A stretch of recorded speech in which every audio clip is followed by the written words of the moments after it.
Hello everyone. आज हम सीखेंगे एक concept related to nucleophilic addition reaction. उस कंसेप्ट को हम एक क्वेश्चन की फॉर्म में समझेंगे ताकि वो ज़्यादा लंबे समय तक आप याद रख पाएंगे। क्वेश्चन है which of the following will be most reactive towards nucleophilic addition reaction. अब यहाँ पर चार ऑप्शन है जिसमें एल्डिहाइड और कीटोन है। तो क्वेश्चन ये है कि इन चारों ऑप्शन में से न्यूक्लियोफिलिक एडिशन रिएक्शन के प्रति कौन सबसे ज़्यादा रिएक्टिव होगा। तो पहले हम कंसेप्ट को समझेंगे, उसके बाद आंसर को फाइंड आउट करना आपके लिए बहुत आसान हो जाएगा। अब देखिए, जब भी बात आती है न्यूक्लियोफिलिक एडिशन रिएक्शन की रिएक्टिविटी की और एल्डिहाइड और कीटोन के बीच में आपको कंपैरिजन करना है, तो हमेशा ध्यान रखिएगा कि एल्डिहाइड और कीटोन में से एल्डिहाइड ज़्यादा रिएक्टिव होते हैं न्यूक्लियोफिलिक एडिशन रिएक्शन के प्रति एज कंपेयर टू कीटोन। अब इसके पीछे रीज़न क्या है? तो रीज़न दो है। पहला रीज़न तो होता है स्टेरिक रीजन और सेकंड रीज़न होता है इलेक्ट्रॉनिक रीजन। पहले दोनों रीज़न आपको समझाता हूँ। स्टेरिक रीजन से मतलब ये है कि जब भी हम बात करेंगे कार्बोनाइल कार्बन की, तो कीटोन में क्या होगा? कार्बोनाइल कार्बन के दोनों ही तरफ बल्की ग्रुप होंगे। बल्की ग्रुप क्या होंगे? H के अलावा होंगे।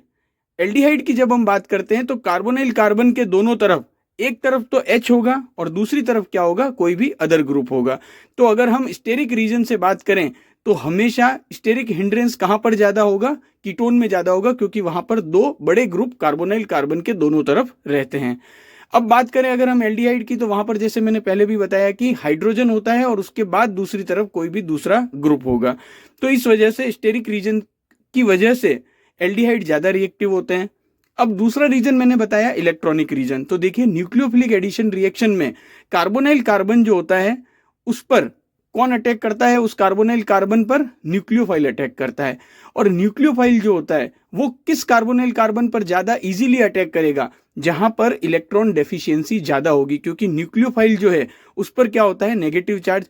तो वो उस कार्बन पर ज्यादा इजीली अटैक कर पाएगा जिस कार्बन पर इलेक्ट्रॉन की डेफिशिएंसी ज्यादा होगी। अब एल्डिहाइड में क्या होता है?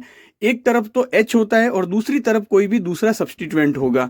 जबकि कीटोन में क्या होता है? दोनों ही तरफ अगर कोई ऐसे ग्रुप जुड़े हुए हैं जो कि इलेक्ट्रॉन देने वाले ग्रुप हैं, तो उस समय क्या हो जाएगा? उस कार्बोनाइल कार्बन की रिएक्टिविटी कम हो जाएगी।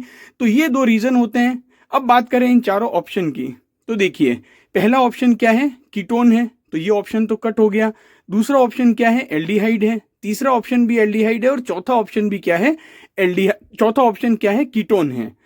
तो अब यहां पर ए और डी, अहमदाबाद और दिल्ली, ये दोनों तो कट हो गए।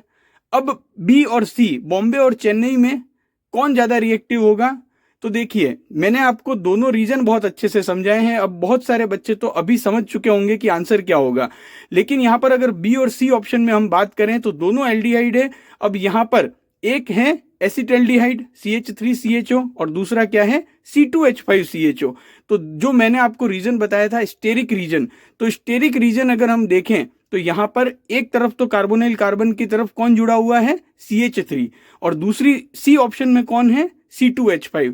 तो यहां पर बी ऑप्शन जो होगा वो ज्यादा रिएक्टिव होगा। और उसका रीजन क्या होगा? क्योंकि वहां पर छोटा ग्रुप है जुड़ा हुआ, इस वजह से स्टेरिक हिंड्रेंस की वजह से सी ऑप्शन जो है उसके कंपैरिजन में बी ऑप्शन यानी कि एसिड एल्डिहाइड जो होगा वो ज्यादा रिएक्टिव होगा।